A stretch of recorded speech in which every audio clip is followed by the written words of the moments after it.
My name is Bianca Terminello, and I am a senior associate at Amgen. And at Amgen, I work in the Department of Clinical Pharmacology, Modeling, and Simulation.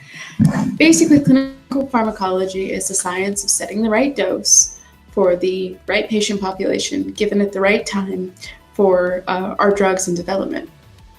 Right now, I'm working in the oncology, which is cancer space, and we're doing a lot with heart medication as well. Oh, okay. So that's just where I personally am involved in. What is it like to go to work every day? I love it.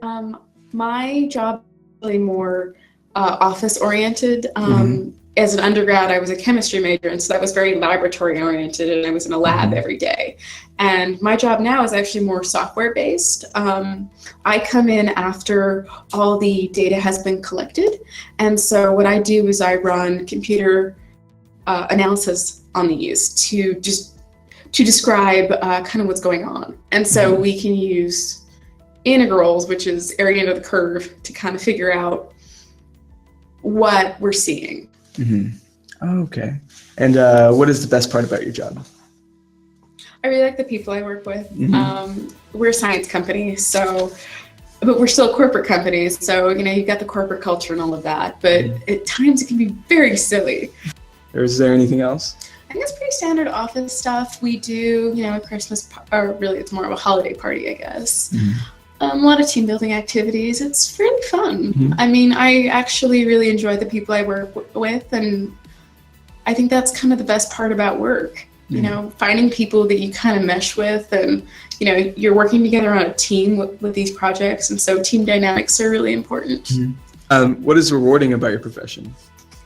Knowing that your work makes a difference. And one thing my company is actually very good about, and I think this is great for morale, is that they actually connect you. They actually bring in a patient that has been helped by our drug. And so it's really actually kind of cool to see somebody like, hey, this drug helped me. And you're just like, awesome. Yeah.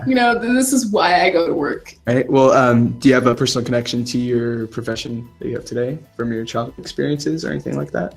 So my parents would always do things like build balloon rockets with me. Taking a balloon and attach it to a straw and a string, and I set up a little course for it. Things like that are just really fun, really simple, hands-on ways to kind of get interested in science and just also kind of get a kid away from the TV. Yeah. And so my parents are really into that kind of stuff. And so a lot of science museums, California Science Center is a great one. We did a lot of building things, and I had a robotics kit as a child, and we would build a robot that would do stuff, maybe record things, or it could sense if it ran into a wall and course correct, things like that were just kind of fun and simple.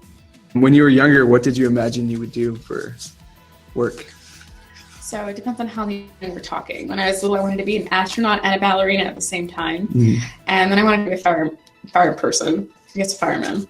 And then I think I got realistic, and I was going to be a teacher. And then I kind of realized that I really, really loved chemistry. And so chemistry is actually just awesome. Things change color, things go bang, things get warm, they get cold, they smoke. There's just always something super awesome about chemistry. I've been fortunate to have a couple of mentors here at Cal State Channel Islands. Dr. Phil Hampton, I did research with him while I was an undergrad, and I had worked under Amanda Carpenter in the Career Center, and Amanda was instrumental in mentoring me to gain the soft skills people need in the workforce. It's not just learning about the job and how to do the job. A lot of work is soft skills. It's things like negotiating, or having the confidence to give a presentation, or making a decision without consulting your boss. Those are soft skills, things that not necessarily are taught, but things that you're going to get through mentorship. What advice would you give to children who would like to enter a STEM profession?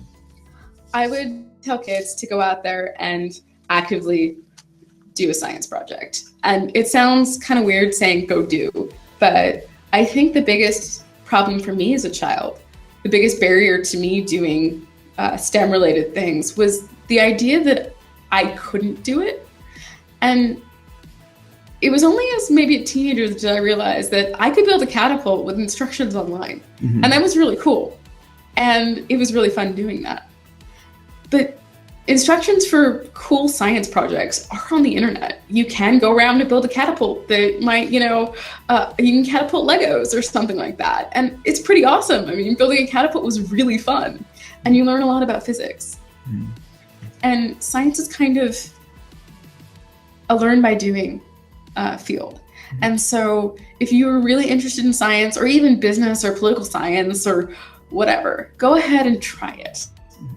Take that internship, go for that REACH project, go for that REACH weekend where you spend the weekend extracting strawberry DNA. I mean, you really have nothing to lose, especially as a child. Yeah.